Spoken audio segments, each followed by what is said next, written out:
12 декабря 2015 года. Абсолютное зимнее восхождение на Эльбрус, корону Кавказа.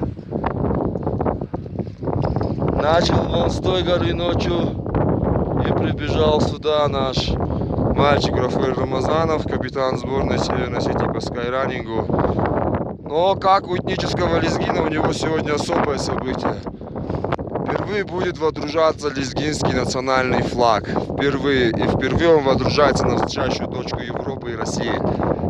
И водружает ее наш капитан Рафаэль Рамазанов. Исторический момент для лезгинского народа. Лезгинский флаг ходит на крышу Европы, России, Кавказа. Рафик, смотри, чтобы он не улетел. Сейчас очень сильный ветер. Ужасный. В общем, ребята стартовали в 3 часа ночи. Сейчас 9 часов 20 минут по полудню.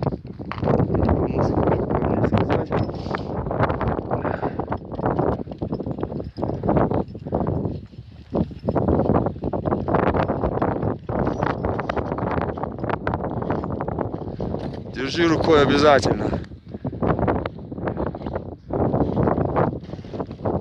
Прелестно, прелестно, прелестно.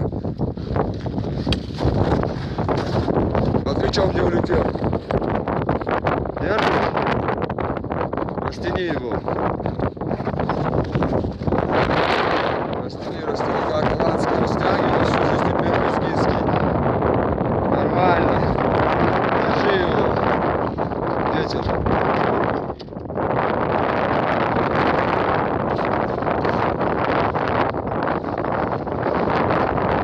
Вместе со своим тренером Анатолием Абисаловым, заслуженным спасателем России, Рафаэль Рамазанов презентовал лезгинский флаг на крыше Европы.